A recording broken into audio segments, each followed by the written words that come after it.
Welcome back to the Sports Sesh podcast. I'm your host, Nathan Shatwell, and my co-host is James Evans. Before we get into anything today, James, how are you doing? Can't complain, mate. You know, I haven't appeared on this show in a while, so it's good to be back. How about yourself? Same here, man. I can't complain. We're here just to talk strictly UFC today, and more specifically UFC 262, which is coming up at the weekend. I think we've got 6 fights we're going to talk about, the main card and the one on the prelims. So, what do you make of the card before we get into it, James? Going into this weekend, we were treated to a fantastic mouthwatering co-main event between obviously Nate Diaz and Leon Edwards. Unfortunately, Nate Diaz has pulled out of the fight and now it's rescheduled for 263 in June. Fair play. I mean, I can't complain. If it was another fighter, then maybe I'd have an excuse or be a bit ticked off. But because it's Nate Diaz, I mean, the bloke's never, ever. When do you see him pull out of a fight? So if there's a reason as to which or as to why he pulled out of the fight, then it must have been a legitimate excuse. So we'll see that running back in June.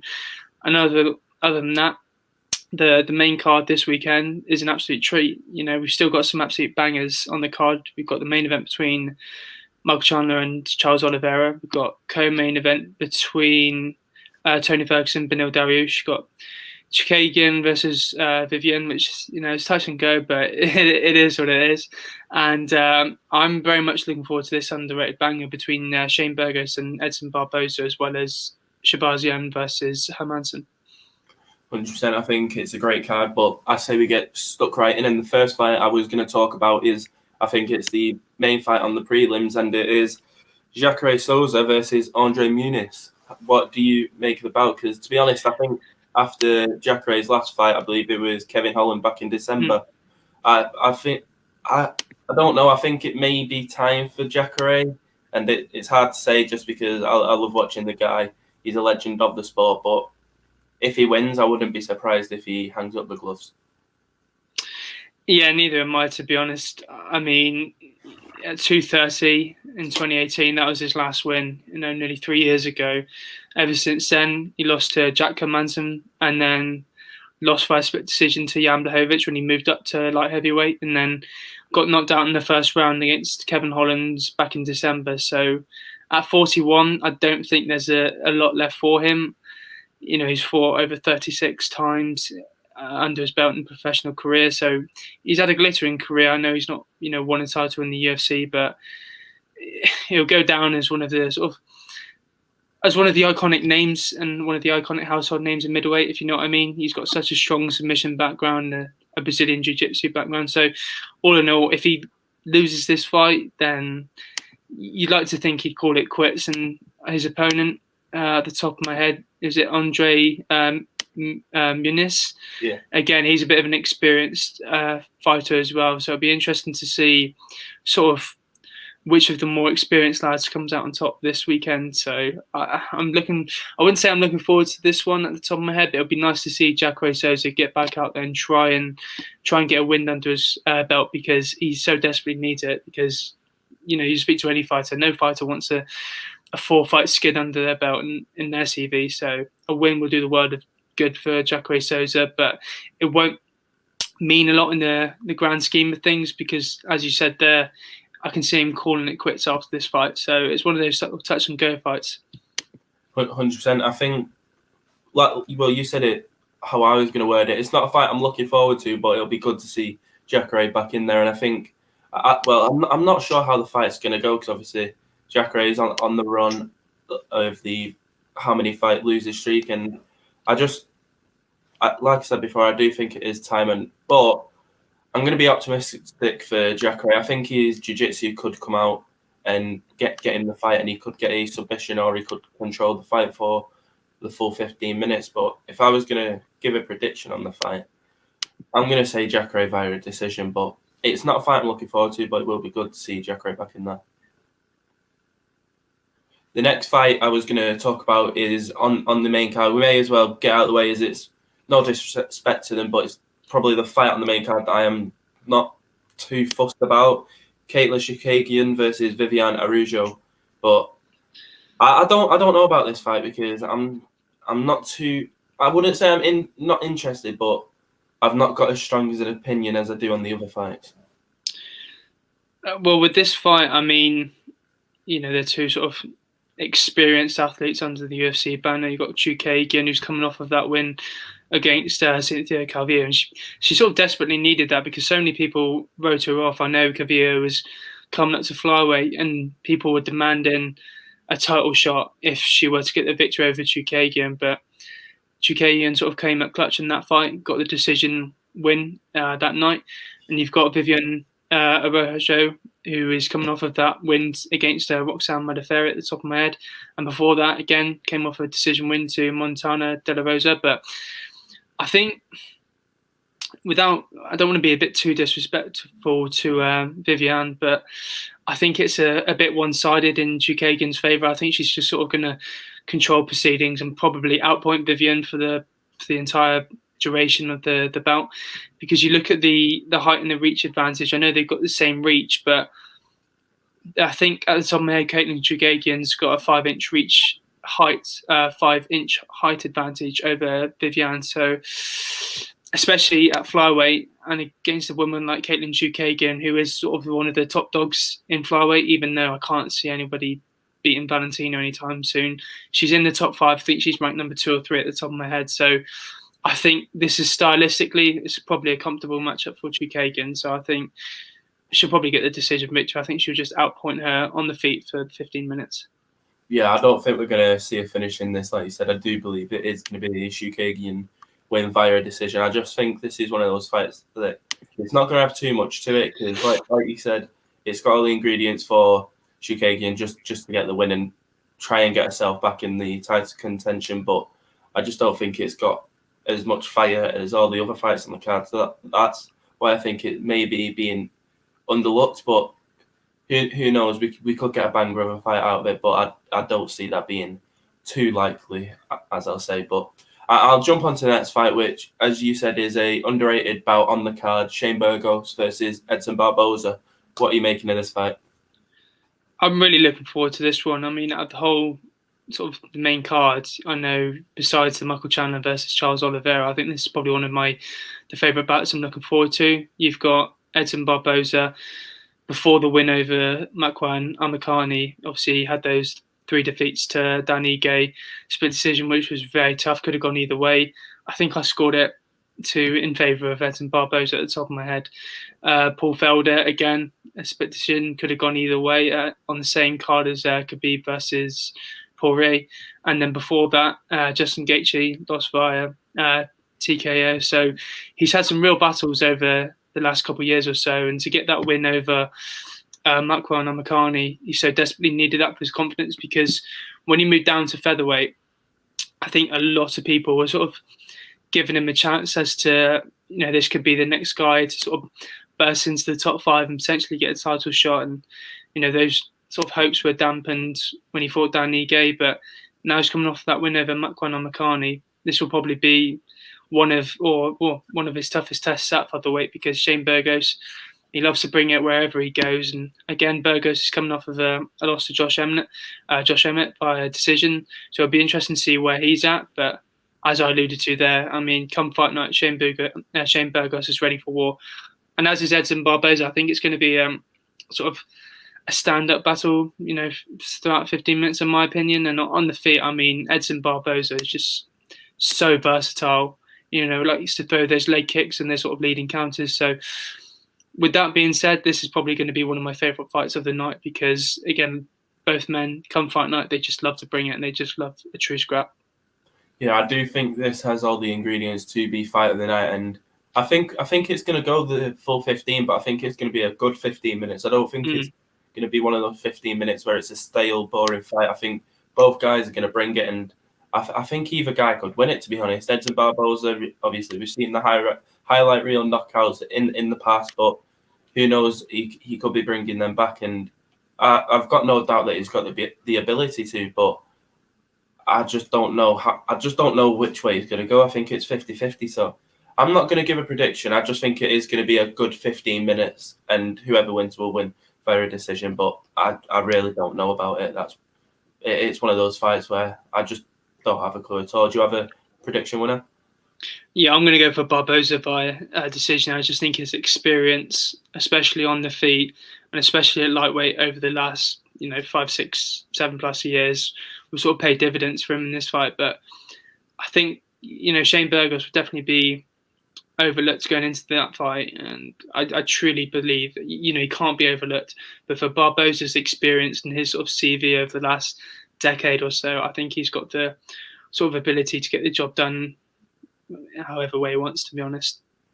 So we've only got 3 more fights. We've gone through those pretty quick. The next one I wanted to talk about, Edmund Shabazian and Jack Manson. I think apart from the Edson Barboza and the main event, this is one that I think could be getting underlooked, because I think this could be pretty decent. But obviously Jack Manson's coming off the loss to Marvin Vettori, and there's no shame in losing to Marvin. As we've seen, he's now getting the next title shot coming up at the next pay-per-view in UFC 263.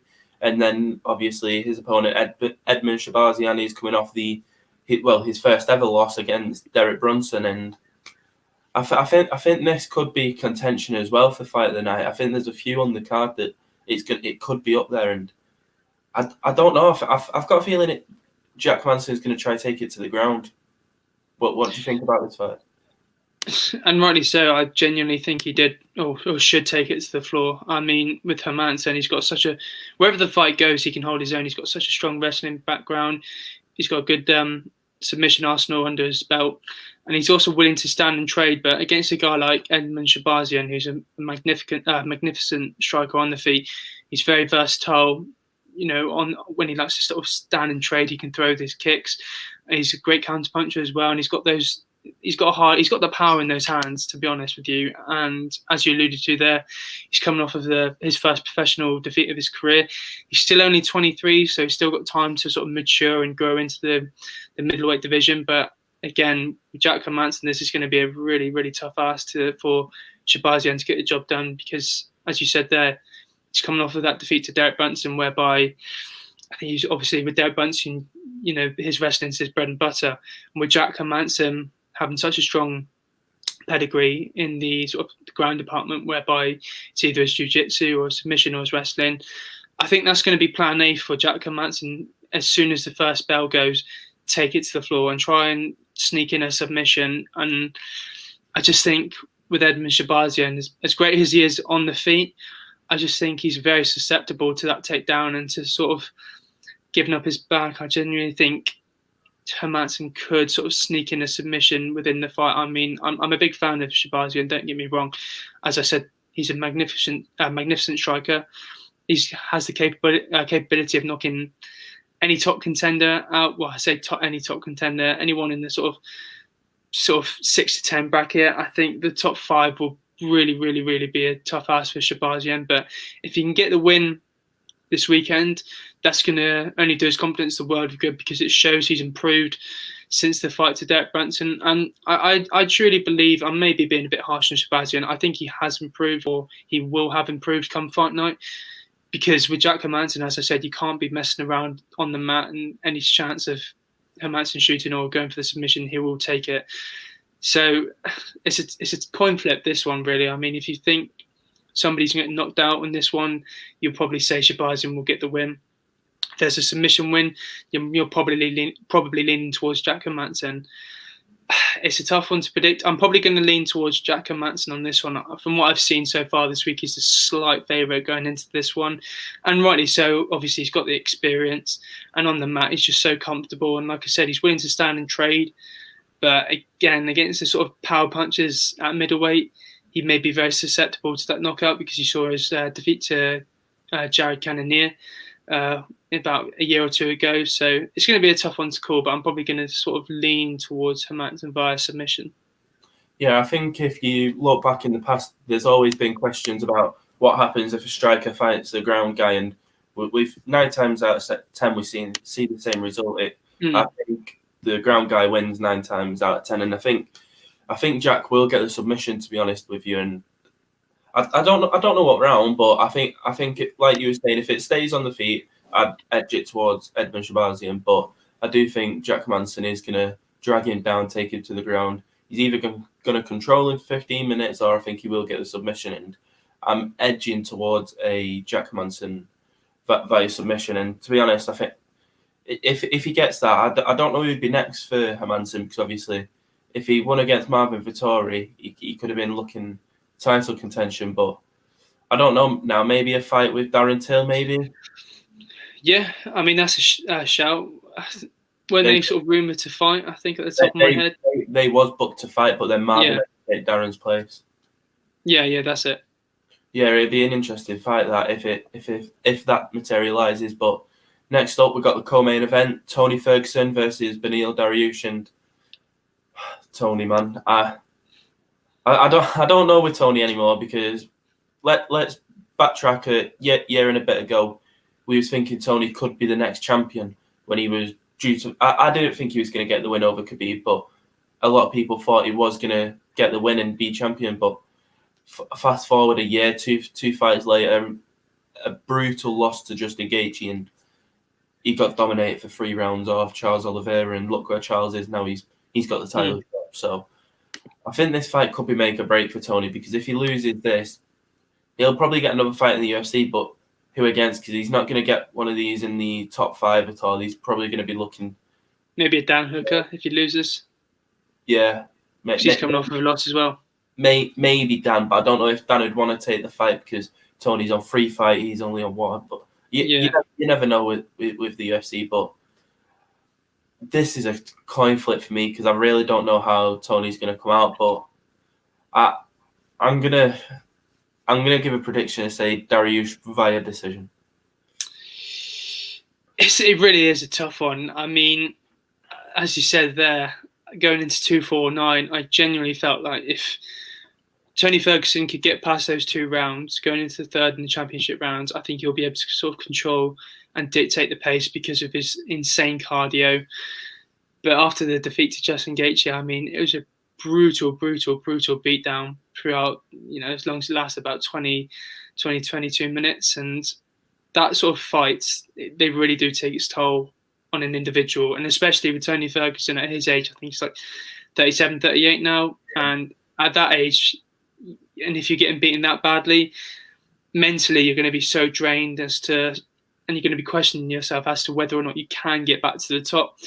And I think going into fight week for the Oliveira fight, I just was not convinced at all. The whole sort of fiasco with his sort of coaches as his training partners, he sort of ditched a lot of them and what have you. And I just don't think mentally he was right in that sort of frame of mind going into fight night. And you saw Charles Oliveira put on a sort of dominant display throughout the 15 minutes. I'm surprised he didn't get the finish. I think it was Oliveira in the second round. Got that armbar, and I do not know how Tony tackled. It just shows how much of a brute Tony Ferguson is, and you're going to have to do a lot more to put him away. And you look at the sort of consensus as to the overall 155-pound GOATs, Tony Ferguson's definitely going to be up there, because you look at his 12-fight win streak. And again, like you said, many people thought he was going to be the next champion. But you look at him now, it's such a sad sight to see. I love Tony Ferguson. I will back him until he retires, because come fight night, he will bring it. He will do whatever it takes to get the win. He literally will not care. As long as he gets his hand raised, he will sacrifice anything in that octagon. And you look at Benildarius, he's coming off that split decision win over Diego Ferreira a couple months ago back in February, and he desperately needed that. And I think with Benildarius, he's on a good win streak at the top of my head. I think he's on a 6-fight win streak, and he's very well rounded. I mean, he trains at King's MMA, I believe, at the top of my head, where you've got the likes of Kelvin Gastelum there. You've got a great coach. He's got a black belt in Brazilian Jiu-Jitsu, and he has that knockout power, and he's willing to sort of stand and trade. I think with Tony Ferguson, if he makes it a Benildarius fight, then I think Benildarius could sort of clip him in the exchanges. I think Tony Ferguson has to be very cautious in his approach. But then again, Tony Ferguson, I think, hasn't he been training with Freddie Roach recently, the great sort of boxing trainer? I think so. Yeah, and also he's been training with GSP, so that's going to be good for him, because GSP, he's came off of these sort of defeats and avenged them and gone back on the horse and gone on to do amazing things. So I think GSP at some point in the gym must have pulled Tony aside and given him some great advice. So I think Tony as that type of guy he is, I really think he needed that sort of pegging down. He needed a pegging down or two just to sort of wake up and realize, at 37, you're not the top dog anymore.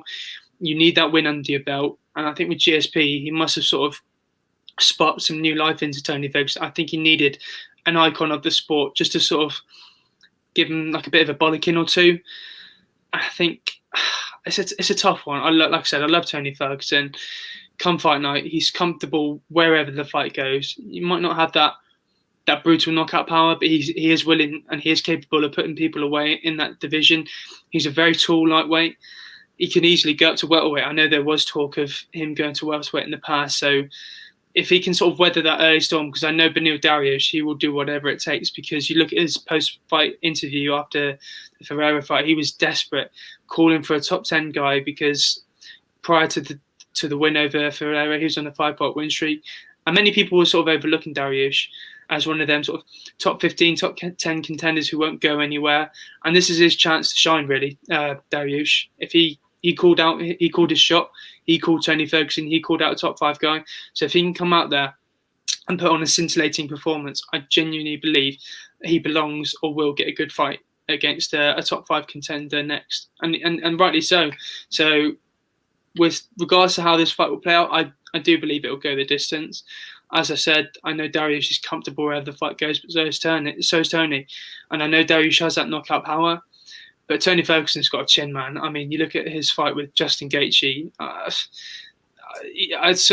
literally baffled. It boggles me. It's literally mind-boggling how he didn't get put away or knocked out against Justin Gaethje. I know the referee stopped it and it went down as a TKO, but he was still standing, wasn't he? But I know he was wobbling, but he wasn't brutally knocked out in that fight. And if you're not getting knocked out by Justin Gaethje, one of the hardest hitting punches at 155, then it's going to be tough to get knocked out, especially against a guy like Dariush, who does have the power, but not the true knockout power that we've seen the likes of Conor McGregor, Dustin Poirier, and Justin Gaethje produce. So with my prediction, yeah, I'm in agreement with regards to how it will go via the decision, but I think it will sort of swing in favour of Tony Ferguson. Like I said, I will support that guy until he retires, because I'm just a huge fan of his. Come fight night, when he's turning it on and on his day, he's capable of beating anybody in that division. But I just think now I'm in agreement with you. I don't think he's there mentally, and maybe a loss to Benildarius, he may call it quits. I know with Tony Ferguson, he's probably going to want to continue. I think Dana White, might sort of get in his ear and just say, look, you're 38 years of age, you're on a 3-fight losing streak. Maybe it's time to call it quits. But I'm probably going to go for Tony Ferguson by decision, but literally only just by the skin of my teeth. Well, last thing from us today is obviously the main event of UFC 262, and it is Charles Oliveira versus Michael Chandler for the lightweight title. And I'm really looking forward to this. Obviously, we've seen Michael Chandler's UFC debut back at UFC 257 against Dan Hooker.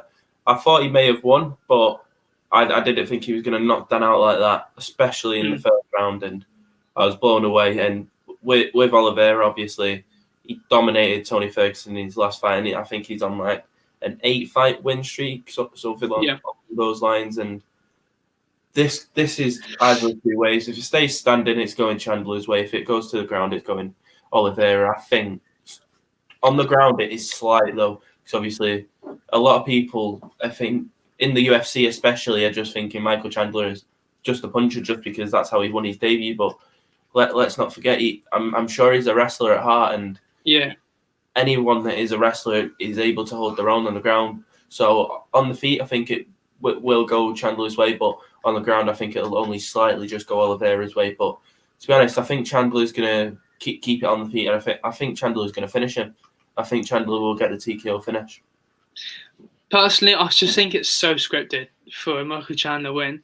You look at his debut against Dan Hooker. I mean, that was nothing short of spectacular. I was literally stunned when that happened, because Dan Hooker, he went 25 minutes with Dustin Poirier the fight before Michael Chandler, and he didn't get knocked out. His chin was tested, but if you're not getting knocked out by Dustin Poirier, then who is going to knock you out? And for Michael Chandler to sort of step in on not short notice, but go into his UFC debut against a top contender in Dan Hooker, who's been in these sheer battles over the last 2 years, and to get knocked out like that within the first, 3 minutes, just under 3 minutes, sensational. And for a guy like Michael Chandler to hop on the mic afterwards and sort of give it the big one, he's a true professional. He knows what he's doing.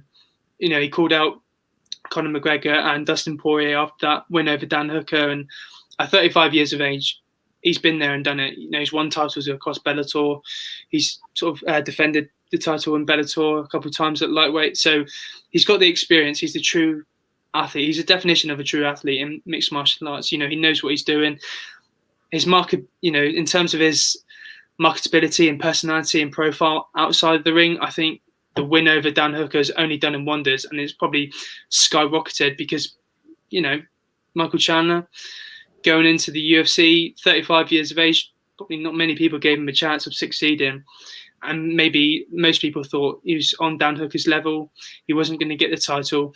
He wasn't going to get the top contenders, but to do what he did that night, sensational. I've got nothing but respect for Michael Chandler, and his stock has literally risen following that win. And as you said earlier, Charles Oliveira, he's on an 8-fight win streak. The most notable wins were, top of my head, Clay Guida, Jim Miller, and most recently Kevin Lee and Tony Ferguson. He's got the most submission wins in the history of the UFC. And I know you talked about on the feet, Michael Chandler probably does have the edge. I agree. He definitely has the knockout power to put Charles Oliveira away, but let's not forget, Charles Oliveira has a really good stand-up game as well. He is capable of knocking people out.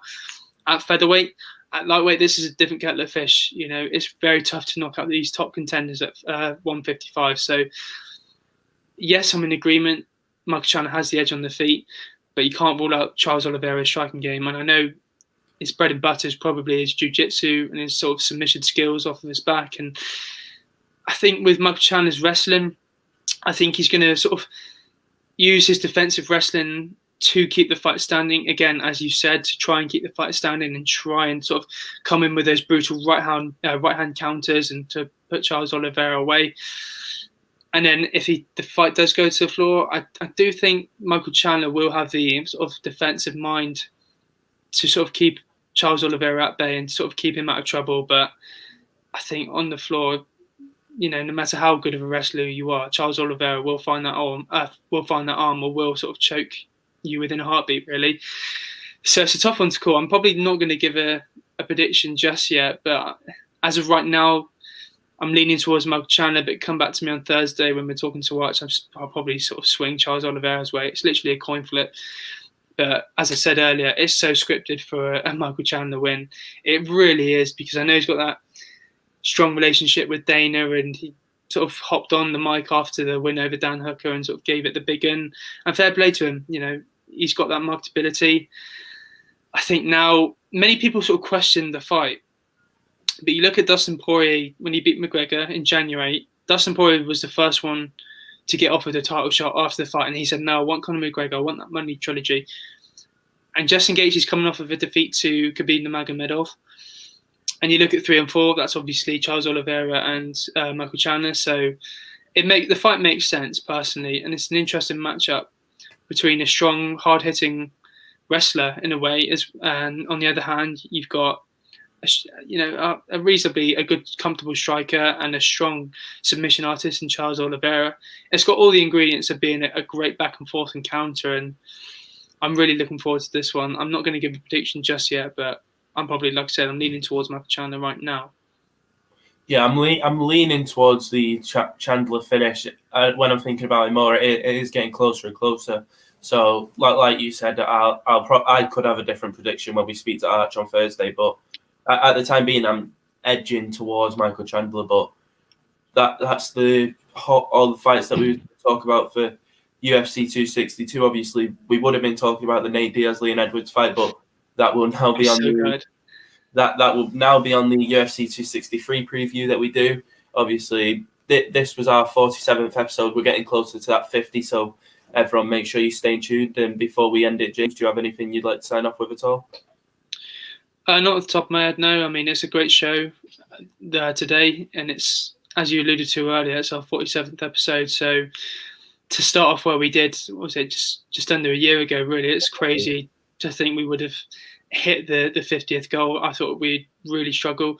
But it's just nice getting on all these guests and producing all this content for the people at home, given this sort of circumstances. Everyone's sort of been confined to the indoors and sort of searching and scouring across the web for the content. And it's just sort of nice to put on a show for the fans and of all sporting organisations, really. I mean, obviously we do our football, we do our boxing, we do our MMA. So it's just sort of nice that we have that wide range audience sort of tune in on a weekly basis, just to sort of hear us spout a load of shite and waffle about sport. So we're almost there at the 50 mark, and I'm thoroughly looking forward to trying to surpass the 100 mark in many months or a year or two to come. 100%, mate. Obviously, everyone, thank you for tuning in. Subscribe to the channel.